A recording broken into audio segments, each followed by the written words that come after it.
I think the overriding feeling of the first weekend, Donny, regarding Premier Sports taking over the Champions Cup broadcasting rights, where that it was hugely positive. The Storm Dara tried its very best to absolutely wreck everything, and even just watching uh, the broadcast on the Friday night, which was probably the worst weather in Bath, and like you noticed maybe like some of the cameras were like, especially around presentation, were like maybe covered in water, droplets of water, and like not that you didn't visually get the full effect. But trust me, the rain was coming in sideways. And I'm in WhatsApp groups and with producers and uh with uh with some of the main guys in Premier Sports, and literally they're wiping the cameras every time it went away to a different camera. So yeah, there of course were a few teething problems along the way. You might have noticed as well that there was in some of the commentaries you only had Miles Harrison commentating on the Exeter Sharks game. That's because whoever was supposed to be doing co-commentary with them was stuck in an airport because they couldn't get across to do the commentary.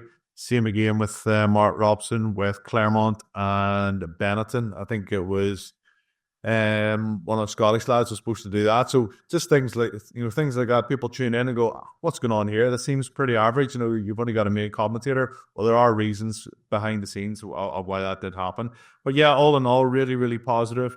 A lot of our viewers are online on the Premier Player. Obviously with Sky, with other platforms that they watch the coverage on, obviously with our South African connections as well, the relationship there. So yeah, it's been hugely positive, and obviously expanding the presentation team, having the likes of Lawrence Delanio, is amazing. Big Martin Bayfield, who's probably one of the best presenters in probably world rugby. We were able to get him as part of our team, which is outstanding. Jamie Roberts coming in, looking after some of the Welsh stuff, and yeah, so I think all Chris Robshaw as well, Andy Good, like these are guys that are going on and talking about the rugby and certain podcasts that reach millions and millions of people every week as well. So no, hugely positive first weekend, and hopefully the games from an Ulster perspective are a bit better this weekend. For people who are tuning in to this or watching this, Richie Murphy is not a bad coach, right? So he's a really, really good coach, and he's got a good track record with the Irish under-20s. But that's because he's got very good players at his disposal at that age grade. And when he stepped up into the Ulster situation, he doesn't have to see it. Well, of course, it's a professional now, and that's the way it goes. But he doesn't have the same caliber of player to rely on every single week in each position. And he has always said, Donny, that he is there to make Ulster rugby better. To try and improve the crop of players that are there. There's a lot of young Ulster born and bred guys coming through. I know I've said in this pod with you before, Donny, about the amount of Ulster born and bred forwards that have come through. Ulster went on to play for Ireland over the last decade, and I think the only one is Ian Henderson. Like, it's frightening. So he is there to make sure that they do improve. But I think the team selection at the weekend, was it felt from a lot of supporters that it just came across a real negative way to start your Champions Cup journey, even though you're probably not gonna, win the thing or get through the knockouts. Maybe an outside chance of getting through the knockouts, but to field a team like that away to the reigning champions, it just gave us no confidence at all. And then we were all hoping, in hope, that team would somehow dig in with the weather conditions that they were, which was such a leveler. It was miserable, pissing down with rain. The handling would have been really, really tough, and Ulster just stepped off them and let them play as much as they wanted, give them time, give them space. Toulouse execution was very, very good. They were very sharp. Every opportunity that was given to them, they took it. But Ulster have only themselves to blame, like they do. And they unloaded the bench, but so did Toulouse. They were handing some guys their third choice loose head prop, a couple of the other young guys, bit of experience as well. So it's a huge task this weekend. Bordeaux, in my opinion, will probably send a pretty strong team because they have Castres away from home the following week in the top 14, so they will probably rest in that weekend. Yannick Bru, isn't it? The coach there, like former Toulouse guy, he's a winner. He's not going to send over a team to Belfast just to hang in and pick up a point or two. Like, they're going to come over here for the win.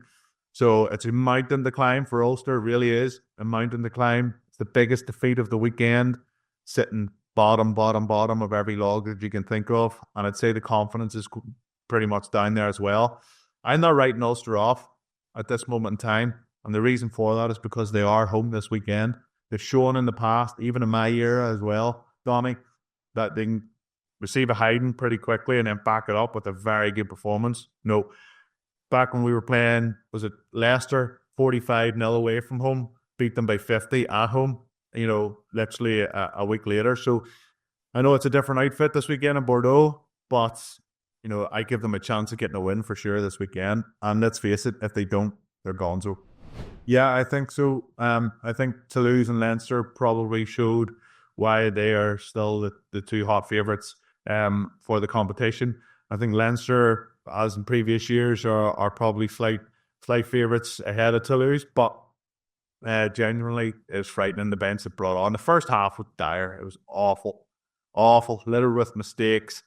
Neither team could get into their rhythm, really struggling. But once Leinster got going in the second half, they were fantastic. Sam Prendergast with 2 tries were pulling the strings.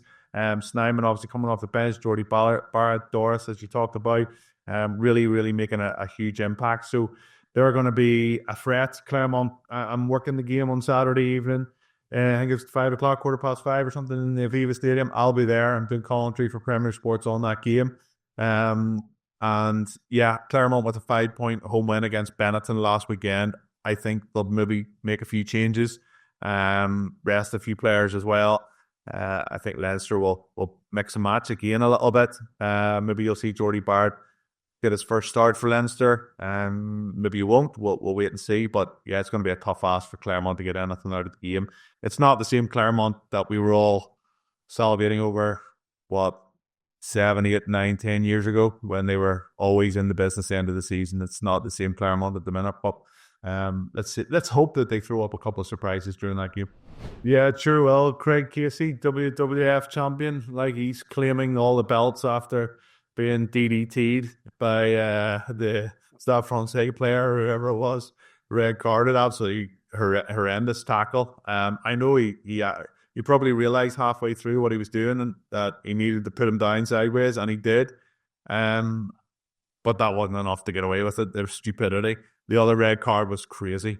Absolutely crazy. I haven't seen a red card like that for a long time. Like, that was a pure cheap shot to try and knock Peter O'Mahony's head off. And Pete was reared up, wasn't he? He was flying in that game. He was very, very good. It's the type of game that suited him. Munster get their noses ahead. It's feisty, plenty of scraps, and he's in the middle of it all. And that's what he lives off. That's what he loves. I think it might be quite similar this weekend against Castres. They're a team coached by Jeremy Davison, who coached me at Ulster many moons ago. And he will want to get one over on Munster. You can guarantee that. He picked a side who got fairly easily beaten against Northampton last weekend. They did have opportunities where they dropped the ball over the line, I think 2 or 3 times cast in that game. There were a couple of players that are game changers, and they will pose a bigger test than Stade Francais did last weekend. People are saying that Munster are back. People are saying that after that win, the way they controlled themselves, the atmosphere, the fight, the hunger, desire, that Munster are back. I don't think they are, or you can't say that they are after that performance. I think this performance this weekend will tell us a lot more about where they are. And if they can do the same again, then, other teams in the competition and in the URC, be wary, because, a Munster team that's full of that fight and desire are very difficult, very dangerous team to beat.